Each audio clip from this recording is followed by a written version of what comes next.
Welcome back to the SampanViking on China channel. I'm going to be looking at two general topics today. One is and we can describe as do as we say, not as we do. And this is looking at the obvious inconsistencies that have come to light over the last few months with America's international rules-based order or system.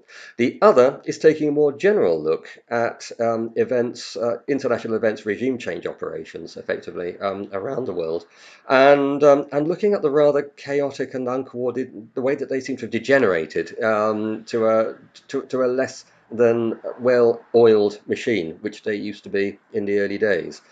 I think first off, we'll start off with do as we say, not as we do, because I think this has been starkly illustrated over the last few months on a number of issues.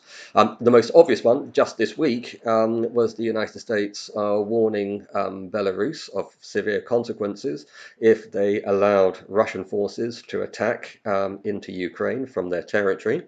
Well, this sauce for the goose, sauce for the gander, Mr. Biden.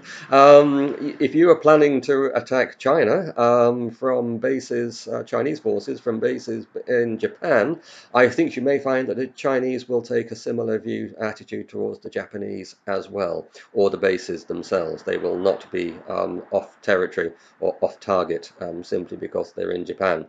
So, be careful what you wish for, because these things will come back to bite. And it's just one of many examples that we've had. The most obvious ones, the whole basis of the manufactured crisis about Ukraine that we have, which is the Russians moving and basing troops in their own territory, in European Russia, most of whom, of course, are about 100 miles away from the border and in bases. But they have been building up their bases. They have been increasing the size of their infrastructure, the number of facilities. They have been putting in place the physical infrastructure for a full modern, offensive force, combat battalions to launch from, should the need ever arise. Now, it is interesting that Russians doing this in their territory, often deep inside their territory, is being described as threatening and destabilizing. Yet the Americans do exactly the same things in Eastern Europe, many thousands of miles from their borders, and yet this, of course, is described as adding to maintaining peace and security. It's another disconnect. Again, sauce for the goose has to be sauce for the gander. So if it works one way for one, it has to work the same way for the other. You can't have two sets of rules in a international rules-based system. What is the other part of this? Well, that's further extension of the same thing. The prospect of America reserves the right to incorporate the Ukraine into its tame treaty or alliance, NATO, and to put serious military hardware on Ukraine's border, and the Russians would have to like it. But when the Russians talk about putting military hardware into Venezuela or Cuba or Guatemala or other countries where they have a presence, Nicaragua rather, where they have a presence again, then firm countermeasures would be taken. This would be intolerable to them. Again, same system, but different set of rules apply to them as to everybody else. And this, I think, is it just a failure of foresight, or is it just wild, egotistic arrogance? I suspect it is the latter, where they think that they are so exceptional, they can do what they like and say what they like for themselves, and everybody else simply has to follow the rules that they lay down. If so, then I think that the lesson of the coming decades are going to be this notion being dispelled firmly, finally, and once and for all. So that is that part of it. The second part is looking at the degeneration in the competence of the U.S. regime change operations. The last What was the last one they did? It was probably Libya was a right to protect, and that was an absolute disaster. We have to go back probably to 2014 to see a partial success for a regime change operation, and that was only partial, and in many ways it was a failure, because whilst they may have got the government that was the target out, and the people that they wanted in the key points of the territory they were interested in were not acquired, and enough instability was put into place there as to cause put the whole thing else into doubt. The attempted color revolution in Belarus last year was an absolute horlicks. It was seen coming a mile off and dealt with accordingly. Similar projects in Hong Kong just didn't work. Similar project in Xinjiang, technically still ongoing, but it never really got going. They had a few riots to begin with. They were quickly put down. The rest of it is now a increasingly bizarre propaganda campaign that even to the casual observer clearly does not make sense when the descriptions of what they're being told is compared to the reality being recorded on the ground, and anybody can do that. Obviously, serious problems. We had the strange going off at half cock revolution in Kazakhstan just a few weeks ago. What happened there? What was all that about? I think we've looked at it in some depth in previous videos. I'm not going to recap, but underlying it, if there was an overall controlling mind, then these guys have lost the plot. They are not exercising their control of the situation to anything like the degree that once they were able to do. I think this also leads on then to another aspect, where what is happening then at home in the home countries of these places, in the US and in the UK. Obviously, there are those factions within the US government, as indeed in the UK government, who are very keen to pursue these anti-Russian, anti-Chinese regime change operations worldwide.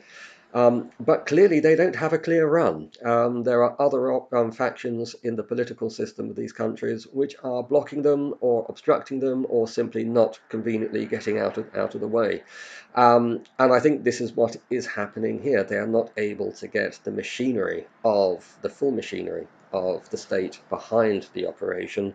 And even if people aren't actively working against them, just not having cooperation is enough to derail these things pretty quickly.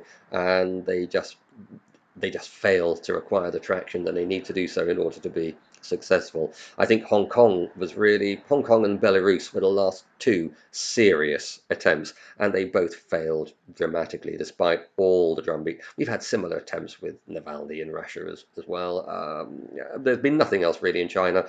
China doesn't give them that much traction to do anything nowadays. Xinjiang is closed down. Tibet is finished. They don't even talk about Tibet anymore. It's over. Falun Gong. Okay. All of these things that they may have pinned their hopes on once upon a time for China are gone. And this, I think, leads into another problem, and that is that public opinion in Western countries is starting to shift.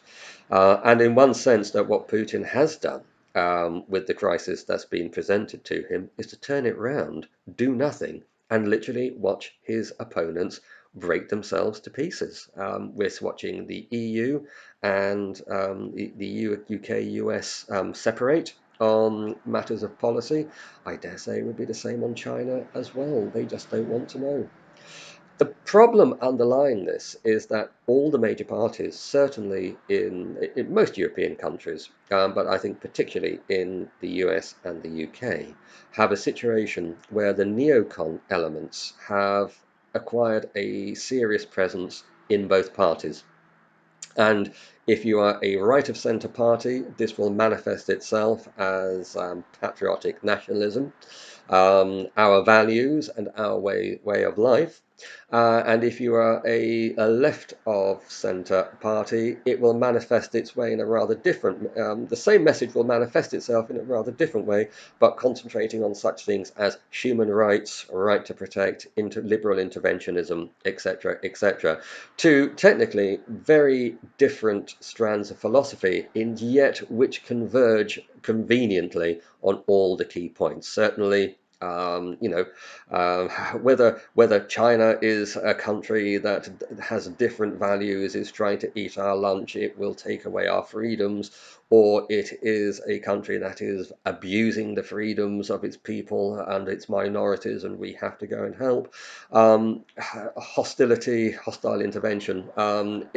keeps ending up being, and regime change keeps ending up being the destination that both roads lead to. So you can tell that there is a highly fabricated element to both of these arguments. It is the same policy presented, being sold using different buzzwords in order to achieve the same objective. The trouble is that it also affects the political system, infects the political system across the board, where people can see what is effectively a minority interest, the special interests of a minority, of minority groups and minority opinion, that are creating a no choice, effectively. It doesn't matter whether you vote right or left, you get remarkably similar policies that end up at the same destination, just dressed up with different window dressing. And this has been turning people off politics, and this has been this has been undoing and rotting the political process in many Western countries now for several decades, to the point where we've seen the rise of populism and all the rest of it. The neocons keep trying to come back. They keep trying to reassert control. We got some strange characters, a bunch of former mid-ranking military officers of various ages in the UK that seem to be leading the charge in the UK at the moment. But I think people are getting rapidly turned off with it. The story of confrontation, and of course this isn't being helped by being told that there's an imminent threat of war in the Ukraine every day for months. Well, how imminent is it? Sooner or later, crying wolf will be the expression that is going to start being banded around within social circles in the UK and the US, because if you keep promising an invasion from an enemy and it doesn't happen, people are going to start losing confidence in you, and you will lose massive amounts of credibility in the eyes of the public, no matter how much spin and media machinery you have trying to shore you up all the time. That certainly is Biden's story at the moment, I'm sure. This is then, I think, the state of play that we have. Overall, if I was going to make a prediction, I think I had a conversation with somebody a few days ago, and they raised a very good point, and I think on the whole, unless there is a provocation to which Russia must respond, unless the Ukrainian army attacks the breakaway republics, forcing again a military response by the Russians, it will be a situation where the damage to the Ukraine is being done by their so-called allies, the UK, and the Ukrainians are complaining about this, which is talking down the economy and wrecking it, and leading ultimately to the prospect of a total, plus the weapons flooding in on the western side to Ukraine. Well, the Russians will respond by continuing to farm the militias in the Donbass, probably with more complex weapon systems and done more openly, as other commentators have said. And this will, pardon me, lead to the balkanization, the total breakup of the Ukraine into its constituent parts, with Russia simply being content then to pick up its favored Russian-speaking areas that are still currently under Ukrainian control, which will, no doubt, in due course turn to Russia for help and protection, probably themselves forming militias on the ground and repeating what happened in the Donbass itself back in 2014-15, in a repeat of the process, only in this time with the Ukraine completely disintegrating as part of the process. Well, that is it, a quick roundup. I hope I've managed to keep it concise. It's always difficult when these are single takes, spoken off the cuff and without notes, so do bear with me. I do my best, and I'm not getting any younger, and the memory does start to go. Thank you very much. I hope you enjoyed. If you did, please press like. If you don't subscribe, please do. It's free and it does help the channel to grow. If you'd like to leave a comment on your views or ask a question on the channel in general, please leave a comment. I will reply to the best of my ability just as quickly as I can. Thank you very much, and I hope you join me on the next video.